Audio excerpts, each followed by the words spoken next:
Бүгін негізі 40 күн біз видео түсіріп жатқанымызға 40 күн. Кешесінесі осы бүгін бізде азында видео шықты.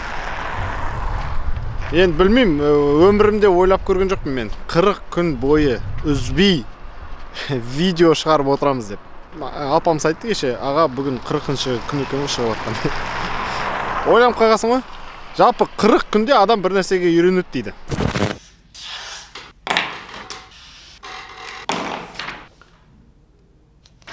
Бір нәрсені әдетке айналдыру үшін, яғни мысалы кітап оқуды егерде қиналып жүрсеңіз оқи алмай, оны қиналмай әдет ретінде оқып кету үшін осы 21 күн кемінде жасау керек екен. Ол бірінші этап. Сол кезде сіз қиналуыңыз азайып әдетке айналады.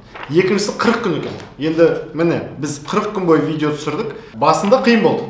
Басында өте қиын болды. Біз ол қиындықтарды қалай өттік? Әрине сіздердің қолдауларыңызбен, әрбір лайктарыңыз, просмотрларыңыз және пікірлеріңіз біз үшін өте маңызды болып отырды. Оның басында көп айтатынбыз, қазір қойдық айтуды. Сіздерге надел болмайық деп, бірақ жазып жатсаңыз өте қуанышты болған. Басында не қиын болды, апамыз? Қалай ойлайсың? Монтаж жаңағы түсіру процесі, шығармашылық жағы қиын болды. Иә, күніге үйренбегенсің ғой. Иә, ондай режимге үйренбегенсің. Иә, режимге үйренбегенсің. Ал міне 40 күн өткеннен кейін қазір шыны керек, проблема жоқ. Үйреніп қалдық. Шында солай 40 күн өткеннен кейін біз үйреніп қалдық. Ендігі бізде рубеж, алпамыз айтпақшы, 90 күн. 90 күн. 90-шы күн түсіргеніміз кезде бұл ең уже как әдет ретінде отырады екен адамның ішіне. Короче, 90 күн дегеніміз Құдай қаласа 17 майда, 17 мамыр күні.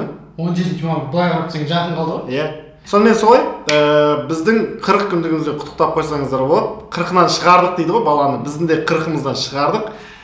Астында пікір алаңына құттықтаймыз деп жазып қойсаңыз болады. Егер де біздің офиске, міне Алпамысқа, маған, Әлішерге бір тәтті жіберем десеңіз, немесе посылка жіберем десеңіз, Нұр-Сұлтан қаласы, Ұлы Дала көшесі 5/2 399-шы пәтер.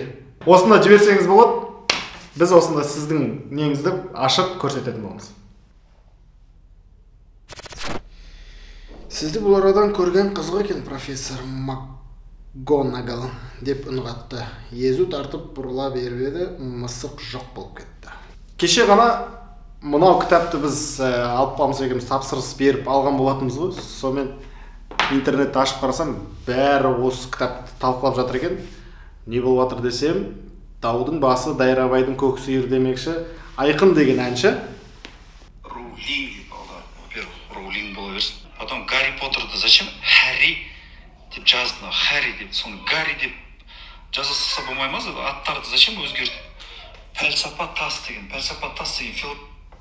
Айқын әнші зачем деп неге Гарри Поттерді Харри деп жазған екен деп дау салып жатыр екен. Менің өзімнің өзім құрметтейтін достарым, адамдардың бәрі соған наразылық білдіріп, сен неге Харри дегенге қарсы болып жатсың? Ол ағылшын тілінен алғанда Харри деп аталады ғой деген дау болып жатыр екен араларыңызда. Білмегендеріңіз болса хабардар болыңыз. Енді мен мына жерде святой болып, өзім сүттен ақ судан таза болып, Харри деп менде бірден құлағыма жағымды естілді деп айтпай қояйын. Ең бірінші естіген кезде шынында Харри деген кезде мен де дедім. Неге Гарри емес деген секілді. Бірақ кейін бір-екі пікірді тыңдағаннан кейін шында да ағылшынша оқысам, енді біз ағылшын тілін білеміз ғой. Harry Potter. Яғни Harry. Енді прям Harry емес негізі, Harry. Шында келеді қазақша Harry Potter деп жазғанға келеді. Сондықтан да мен де мойындадым, Harry Potter деген дұрыс екен ғой деп. Бірақ соғыны мойындамай, неге, зачем деп атқанға енді Айқынға бәрі қарсы шығып жатыр ғой. Жалпы кітапты айтатын болсам, мен оқып бастадық. Өте қызықты. Біз көбінесе кәсіби, немесе психологияға, немесе көшбасшылыққа байланысты кітаптарды оқып кетеміз ғой. Бизнесті қалай жүргізу керек, біреудің стартап қалай болған, Илон Маск пәлемше, түгенше деген секілді. Мына болса нағыз ертегі, шынында жеңіл кетеді, әдемі, қазақ тілінде керемет жазылған, шынында тілді дамытуға арнаған күштік бір құралдардың бірі екен деп ойлаймын. Маған өте қатты ұнап жатыр. Егер де Айқынға сіз қарсы болсаңыз, парақшасына барып астына пікір қалдырып қойсаңыз болады.